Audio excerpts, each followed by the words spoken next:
for today's menu, magluluto tayo ng crispy and super crunchy pig's tail. Kahit hindi ka marunong sa kusina, yakang-yaka mo itong gagawin basta sundan mo lang ang proseso. Pagdating naman sa mga recados, simple lang ang gagamitin natin. Very basic, ika nga. Sibuyas, buong paminta, bawang, mas marami mas mabango, at saka dahon ng laurel. Pero kung may star anise kayo, pwede naman idagdag. Gagamit rin ako dito ng asin. Sa isang lutuan, inilagay ko lang yung buntot ng baboy, at saka pinantayin ko siya ng tubig. So ilalagay ko na yung mga recados natin. Next, lagyan ko rin siya ng asin. Tansay lang paglagay ng asin kasi mamaya maglalagay rin tayo. So bali pakulon lang natin to hanggang tuluyan na siyang lumambot bago natin gagawin yung next na proseso. Update nga natin makaraan ang 1 oras. Nakalimutan kong banggitin na hinaan ang apoy pag once na kumulo na siya. So next na gagawin natin ay hahanguin lang natin yung pinakuluan natin. Ilalagay sa isang plato na may tissue paper para absorb niya yung tubig. Yun. Oops.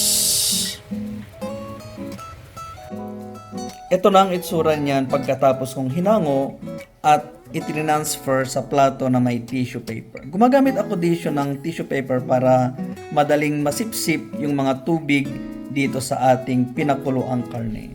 Pero kung maaraw sa inyo, mas maganda pag ibilag nyo hanggang tuluyan ng matuyo sa ilalim ng araw. Since maulan dito, ito na ang gagawin kong proseso. Bale, ganito na ang itsura niyan makalipas ang 1 araw na pagpapatuyo, to be exact ba.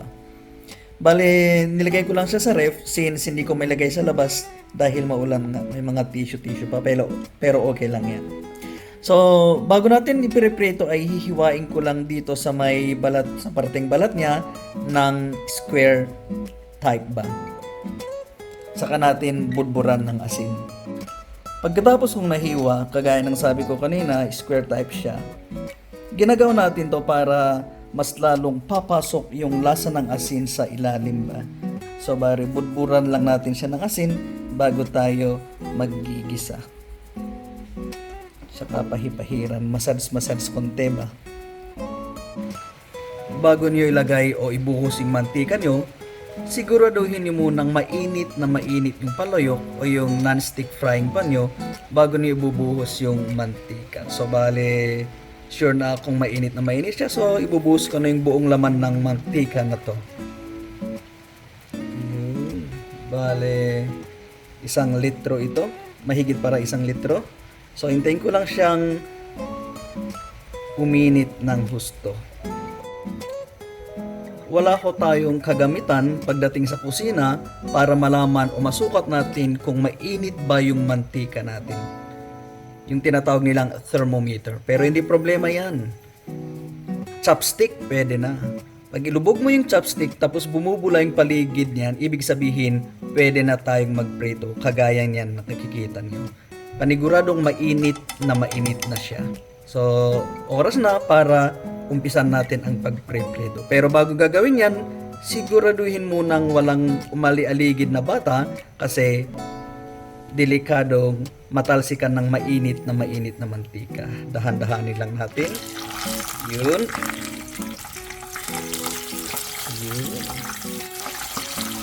Update nga natin, ingat lang ha pag kayo nagluluto kasi sobrang init to.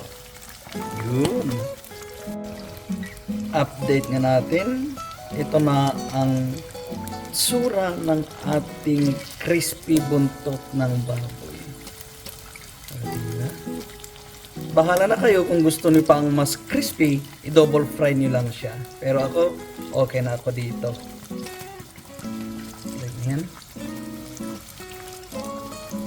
So, hanguin na natin at kuha lang tayo ng isang plato at lagyan natin siya ng tissue paper.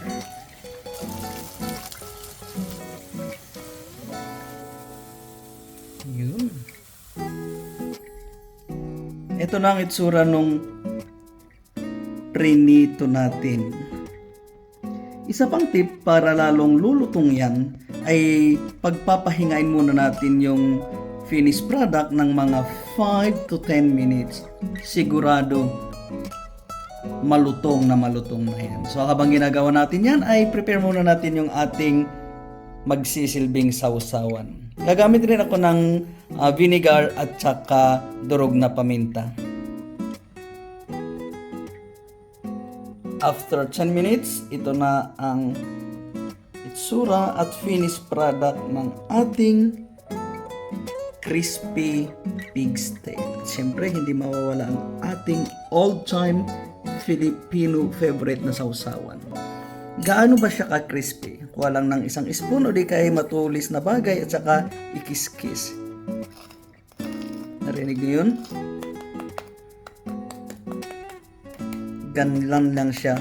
Kasimpleng gumawa ng crispy. Grabe. Try nga natin.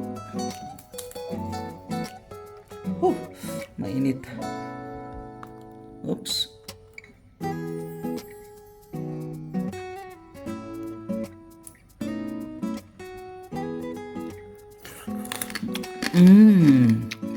Wow. So crispy.